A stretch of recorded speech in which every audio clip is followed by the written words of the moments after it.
নমস্কার বন্ধুরা, সময় রান্নাঘরে আপনাদের সবাইকে স্বাগত। আজকে আমি চিড়ের একটা রেসিপি আপনাদের সঙ্গে শেয়ার করছি। আমি সাদা তেল 2 টেবিল স্পুন প্যানে গরম করতে বসিয়েছি। আমি বলে দিচ্ছি ইনগ্রিডিয়েন্টসগুলো। আছে আতপ চিড়ে জল ঝরানো 1 কাপ, চিনি বাদাম, কিশমিশ, লবণ, চিনি স্বাদ মতো।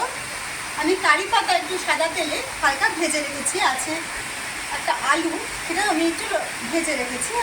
আর ফোড়নের জন্য রয়েছে গোটা জিরে, শুকনো লঙ্কা, আছে গরম মশলা গুঁড়ো, জিরের গুঁড়ো। তাছাড়া কিছু সবজি রয়েছে, ক্যাপসিকাম কুচোনো, টমেটো কুচোনো, কুচোনো কাঁচা লঙ্কা, আদা কুচো এবং কুচোনো পেঁয়াজ। একদম সিম্পল ঘরে থাকা ইনগ্রিডিয়েন্টস, সেটা দিয়ে কিন্তু আমরা যে কোনো সময় এটা বানিয়ে নিতে পারবো। আচ্ছা, আমার সাদা তেলটা গরম হয়ে গিয়েছে। আমি দিয়ে দিচ্ছি একটা শুকনো লঙ্কা আর 1/2 চামচ গোটা জিরে। একটু ফোড়নটা প্রথমে ভেজে নিচ্ছি। আপনারা চাইলে কিন্তু এখানে তেজপাতা, গরম মশলা এগুলো কিন্তু ফোড়নে দিতে পারেন। আমি যেহেতু গরম মশলা গুঁড়ো দেবো আর ফোড়নে দিচ্ছি না। এখানে ফোড়নটা একটু ভালো করে কম আছে। তেলটা গরম হয়ে যাওয়ার পর গ্যাসটা একটু কমিয়ে নিয়ে ফোড়নটা ভালো করে ভেজে নেব। খুব বেশি আছে ফোড়নটা ভাজতে কিন্তু এটা পুড়ে যাবে, তেতো লাগবে। ফোড়নটা আমার ভাজা হয়ে গেছে। এবার আমি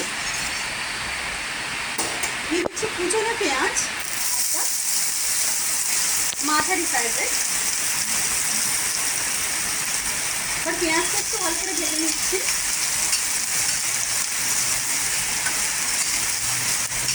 চিড়ের একদম নতুন রকমের একটা রেসিপি, আশা করছি আপনাদের সবার ভালো লাগবে।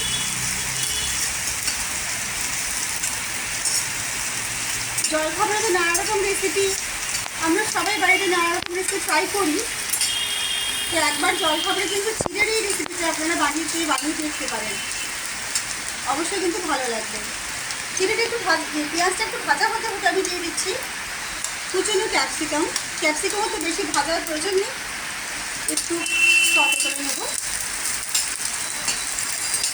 একদমই খুব সাধারণ উপকরণ, প্রত্যেকের বাড়িতেই আমাদের এই উপকরণগুলো থাকে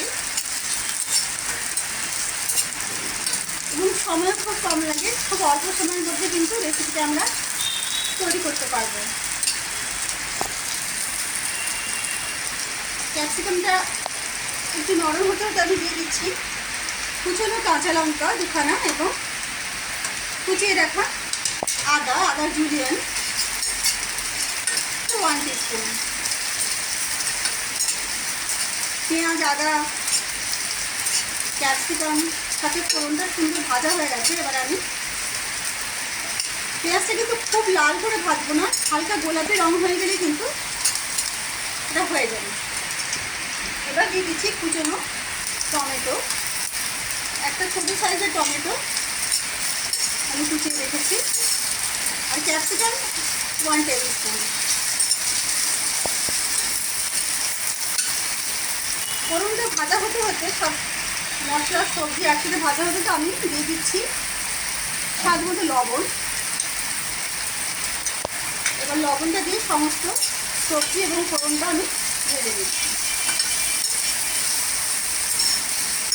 খুব বেশি উপকরণ কিন্তু আমি ব্যবহার করিনি, খুব অল্প উপকরণে, বলা হলে ঘরে থাকা সমস্ত উপকরণ দিয়ে কিন্তু এই রেসিপিটা বাড়িতে বানিয়ে নিতে পারবেন।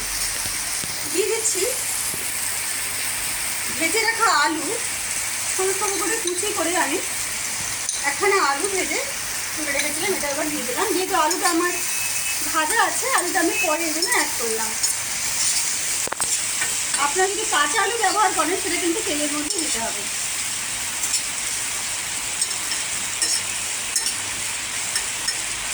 এবার সমস্ত সবজি আমার ভাজা হয়ে গেছে। এবার আমি দিয়ে দিচ্ছি জিরের গুঁড়ো 1/2 টিস্পুন, একটু মিশিয়ে নিয়ে আমি যে ধুয়ে জল ধরে রেখেছিলাম এই চিড়ে, আতপ চিড়ে, এটা আবার এটা পুরোটা প্যানে দিয়ে দিলাম। একটু ভালো করে মিক্স করে নিতে হবে। মিক্সিংটা কিন্তু একটু ভালো করে করবেন।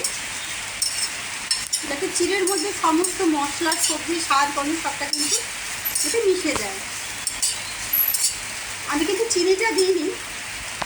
এবার আমি আন্দাজ মতন চিনিটা অ্যাড করে দিচ্ছি। চিনিটা কিন্তু যে যেরকম মিষ্টি খেতে পছন্দ করেন সেইভাবে চিনিটা আপনারা অ্যাড করবেন। আমি পার্সোনালি একটু মিষ্টি খেতে ভালোবাসি, সেই জন্য আমি আমার আন্দাজে চিনিটা দিয়ে দিলাম। এটা একটু মিক্স করতে করতে আমি দিয়ে দিচ্ছি চিনি বাদাম এবং কিশমিশ।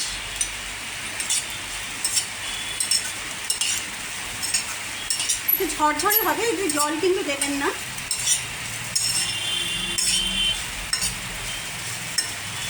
মিডিয়াম আছে নাড়াচাড়া করতে করতে কিন্তু রেসিপিটা তৈরি হয়ে যাবে। আচ্ছা, আমি কারি পাতা ভেজে রেখেছিলাম, কিছুটা আমি এখন দিয়ে দিচ্ছি। বাকিটা আমি গার্নিশিংয়ে দেবো। গরম মশলা গুঁড়ো 1/2 টিস্পুন এবং সাথে দিয়ে দিচ্ছি ঘি খুব সামান্য 1/2 টিস্পুন। এবার একটু ভালো করে মিক্স করে নিচ্ছি সবটা উপকরণ। রান্নাটা কিন্তু আমার সম্পূর্ণ তৈরি হয়ে গেছে, একটু মিক্স করে নিচ্ছি।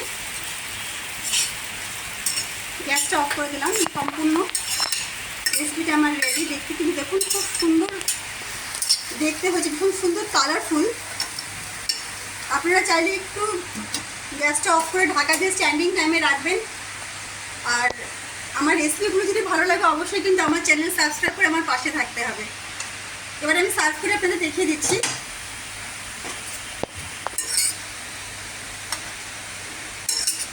খুব সুন্দর কালারফুল একটা রেসিপি, ছোটো থেকে বড় সবার ভালো লাগে। বাচ্চাদের কিন্তু এভাবে অবশ্যই কিন্তু আপনারা সবজি খাইয়ে নিতে পারবেন।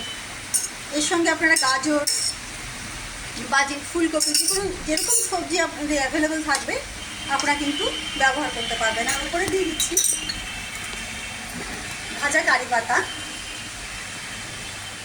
তৈরি হয়ে গেল আমার চিড়ের রেসিপি। বাড়িতে বানান, আশা করছি কিন্তু সবার ভালো লাগবে।